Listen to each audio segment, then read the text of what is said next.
आज का जो लेक्चर है हमारा स्टूडेंट्स वो है लूप्स के ऊपर। तो लूप्स को हम VB.NET के अंदर कैसे यूज़ करेंगे उसके बारे में डिस्कस करते हैं। तो जैसे कि सिंपल भाषा में बात करें आप कि मेरे को 1 से लेकर 10 तक गिनती प्रिंट करवानी है, तो हम कैसे लूप के थ्रू प्रिंट करवा सकते हैं। तो आपने क्या किया, एक बटन लिया, सिंपल, सबसे पहले सिंपल प्रोग्राम बता रहा हूँ। इसके अंदर आपने एक बटन लिया और उसके ऊपर आपने लिखा नाम 1 to 10, लिखा 1 to 10। अब आपको एक 1 to 10 यानी कि जब मैं इस पर क्लिक करूँ तो 1 to 10 के लिए मैसेज आए 10 बार। तो 10 बार वो मैसेज कैसे आएंगे? लूप के थ्रू आएंगे। और सबसे पहला लूप का जो टॉपिक आता है वो होता है फॉर लूप। तो फॉर लूप के लिए हम काम करेंगे यहाँ पे।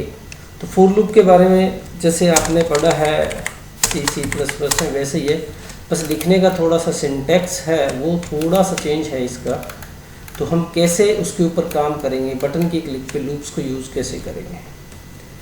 तो हम लूप्स को ऐसे यूज़ करेंगे कि आपने dim I as a integer, कोई ना कोई वेरिएबल होना चाहिए, आपने I लिया, ओके। उसके बाद आपने for I equal to 1 to 10 आपने अप्लाई कर दिया। स्टेप लेना है, स्टेप यानी कि हर बार एक आगे बढ़ना चाहिए, तो एक आपने स्टेप ले लिया। अब ये इसका सिंटैक्स है इतना लूप का। बाकी काम वही है जो आप लूप के ब्लॉक में करते थे, वही है। अब इस चीज़ को समझने की कोशिश करो कि आपने पहले इनिशियल वैल्यू क्या रखी यहाँ पे 1, और लास्ट वैल्यू आपने यानी कंडीशन क्या लगाई है, कहाँ तक चलना चाहिए 10 तक, और कैसे चलना चाहिए वो स्टेप पे डिपेंड करता है कि 1 यानी कि हर बार एक बार में एक स्टेप ले, इतना लूप चलना चाहिए। यानी कि ये लूप चलेगा 10 बार। तो 10 बार प्रिंट कैसे करेगा? मैसेज बॉक्स में जाओ और आपने यहाँ पे I को प्रिंट करवा दो। बस इतना सा प्रोग्राम है सिंपल लूप को प्रिंट करवाने के लिए। लूप की जो वैल्यूज़ है जो भी है लूप के अंदर वो प्रिंट करवाने के लिए। तो रन करो आप फाइल करके देखें, पहला, दूसरा, तीसरा, चौथा, पाँचवा, छठा, 10वां, ठीक है। तो ये लूप चलाने का एक छोटा सा प्रोग्राम बनाया हमने। इसका सिंटैक्स आपको समझ में आया। for I इक्वल टू 1 मतलब पहली वैल्यू, 10 मतलब लास्ट वैल्यू, स्टेप मतलब कितनी बार में, एक बार में एक चलेगा, 2 चलना चाहिए, 3। अगर मैं यहाँ पे 2 कर देता हूँ तो आपको डिफरेंस पता चल जाएगा। तो यहाँ पे आपने 2 लिखा तो देखो ये 1, फिर 3, फिर 5, फिर यानी कि 2 का गैप आएगा उसके अंदर, ओके। तो ये स्टेप है यहाँ पे, ठीक है। आपने कहा जी मतलब उल्टा चलना चाहिए लूप, तो उल्टा कैसे चलेगा?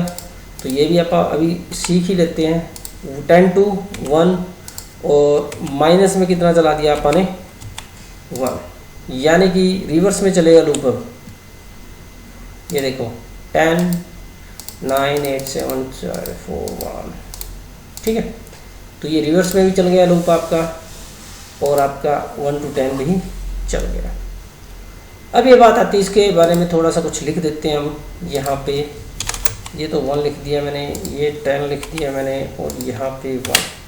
तो मैं यहाँ पे कमेंट में इसके डिस्क्रिप्शन के बारे में कुछ लिख रहा हूँ। अगर I इक्वल टू 1 है, इनिशियल वैल्यू है, ठीक है, वैल्यू है, और जो 2 10 दे रखा है आपको लास्ट वैल्यू है। अगर आपको स्टेप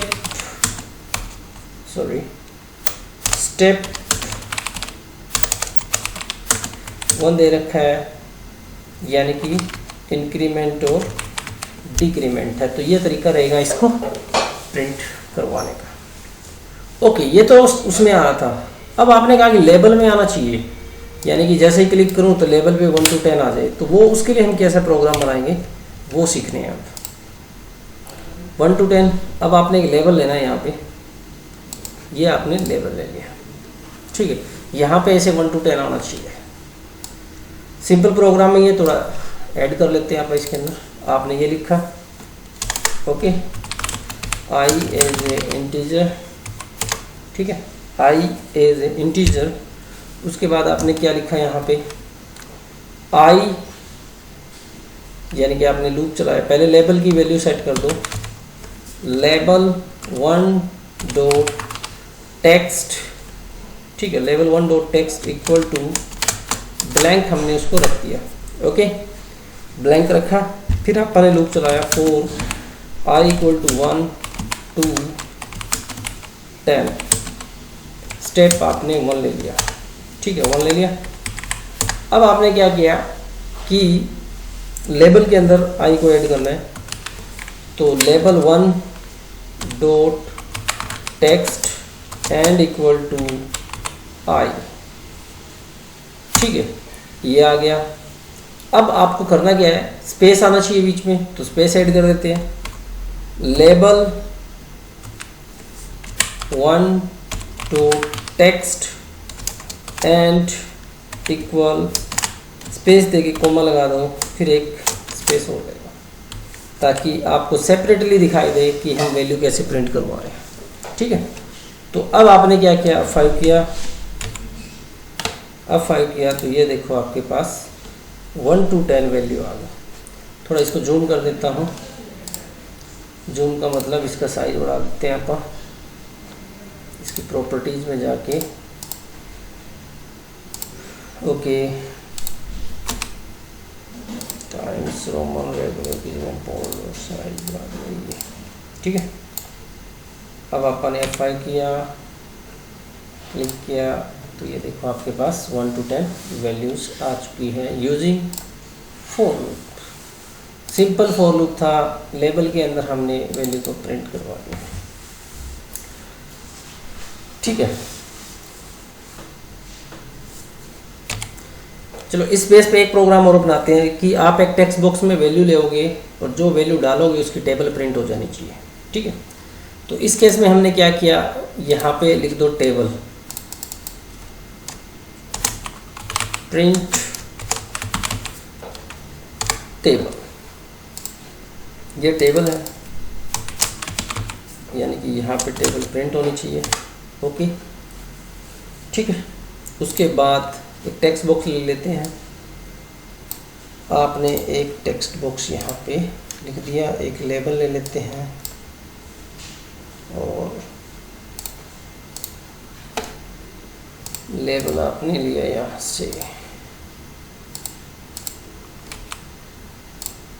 ठीक है, और इसके आगे आपने लिख दिया एंटर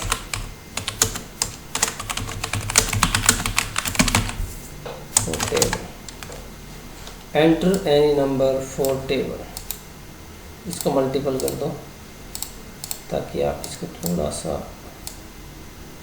इसकी वैल्यू हाइट विड्थ बढ़ा सको, ओके, यानी कि इसके अंदर जो वैल्यू डालूंगा वो टेबल यहाँ पे आ जाए, ठीक है। तो टेक्स्ट बॉक्स 1 है, ओके, प्रिंट टेबल के ऊपर गए, क्लिक किया, ये आ गया। डिम में आपने क्या किया यहाँ पे, चलो ये मैं डिलीट कर देता हूँ, नया प्रोग्राम ही इसको शुरू से बना लेते हैं ताकि समझ में आ जाए।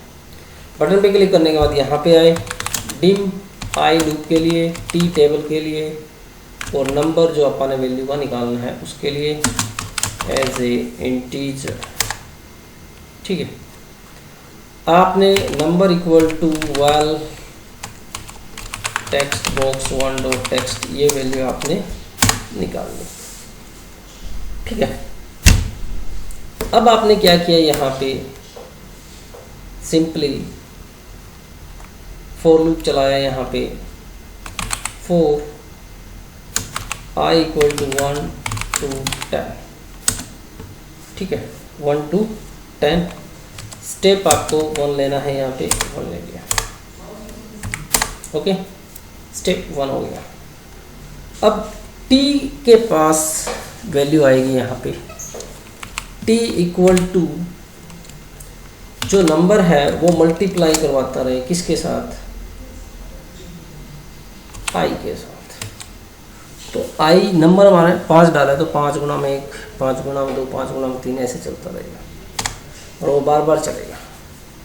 तो वो वैल्यू लेबल वाली वैल्यू हमने लेबल को यहाँ पे label 1 dot text equal to blank रख दिया। ठीक है, ओके।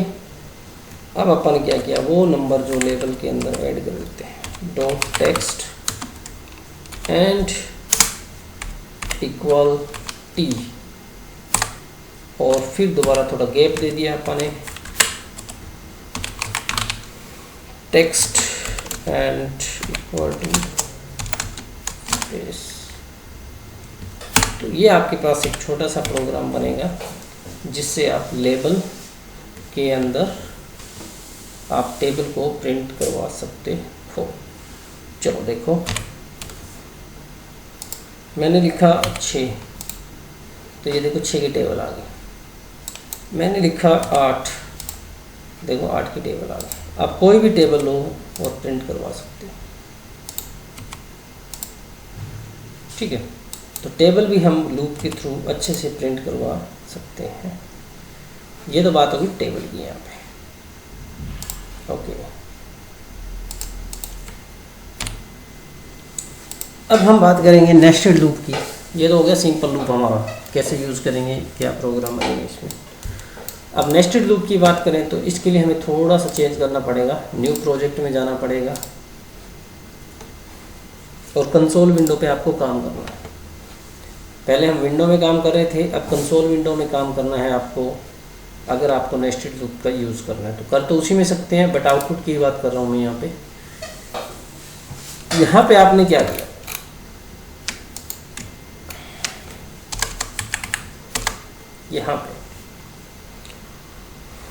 यहाँ पे आपने dim I comma J as integer, ठीक है, for I equal to 1 to 5 step 1। अब इस लूप के अंदर एक लूप और चला देते हैं फोर का, for j equal to 1 to 5 step 1। अब आपको इसमें लिखना है कंसोल के अंदर, कंसोल डॉट राइट, आपको क्या प्रिंट करवाना है, आई प्रिंट करवाना है, आई। फिर उसके बाद उसको स्लैश यानी कि न्यू लाइन में चाहिए, कंसोल डॉट राइट लाइन कर दो ताकि न्यू लाइन में आए ब्लैंक स्पेस। ठीक है, ये एक छोटा सा प्रोग्राम बनेगा नेस्टेड 4 का, ये वाला इतना प्रोग्राम, और आपके एग्जाम में भी आता है। कंट्रोल 5 करने से वो आपको आउटपुट दिखा देगा।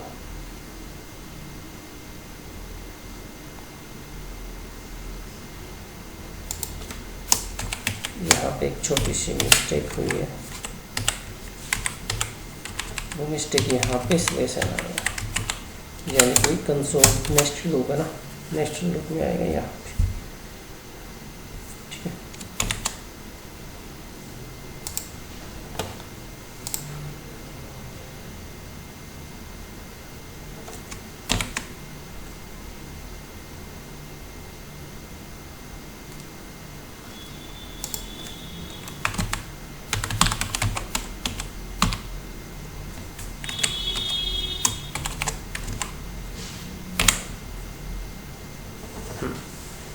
तो ये आपके पास जो आउटपुट आ रही है 1 1 2 2 3 3 4 4, ये है आपका कंसोल विंडो के थ्रू प्रोग्रामिंग इन VB.NET। तो इस तरह से आप लेके आ सकते हो। तो ये कोड मैं आपको समझा देता हूँ कि कैसे इसको लिखा जाता है। इस कोड को लिखने के लिए आपने क्या किया, डिम आई और जे इंटीजर, 4 आपने 1 से लेके 5 तक लूप चलाना है, for j equal to 1 to 5 step 1, यानी 1 से 5 तक क्या चलेगा आपका आई चलेगा और 1 से 5 आपका जे चलेगा। आई को आपने प्रिंट करवा दिया 1 1 1, ठीक है, 2 2 2 3 3 3 ऐसे, ठीक है। आपकी रो प्रिंट होगी यहाँ पे। और उसके बाद आपने क्या किया, यहाँ पे इस लूप को यहाँ पे बंद कर दिया, ताकि ये रो प्रिंट होने के बाद, कॉलम प्रिंट होने के बाद फिर नई रो में जाने के लिए आपने राइट लाइन किया, ताकि नेक्स्ट लाइन में यानी कि नेक्स्ट रो में चले गए, और आपने बंद कर दिया। कंसोल रीड की का मतलब है कि ये वेट करेगा जब तक आप कोई की रीड नहीं करोगे, तब तक वो स्क्रीन को होल्ड रखेगा। तो ये एक छोटा सा प्रोग्राम बना है इसका, ये आप यूज कर सकते हो। ये इसका प्रोग्राम है, ये इसकी आउटपुट है। ठीक है स्टूडेंट्स, ओके। अगला प्रोग्राम बनाते हैं हम नेस्टेड फॉर के थ्रू। हम एक पैटर्न बनाते हैं, जैसे अपने C++ में बनाए थे वैसे ही एक दो एग्जांपल इसके पैटर्न के कर लेते हैं हम। कैसे होंगे वो देखो आप। इसको मैं डिलीट कर रहा हूँ यहाँ से यहाँ तक। हमें पैटर्न बनाना 1 1 2 1 2 3, तो कैसे बनेंगे वो देखो। dim I j integer. आपने क्या किया, for loop I equal to 1 to 5, ठीक है।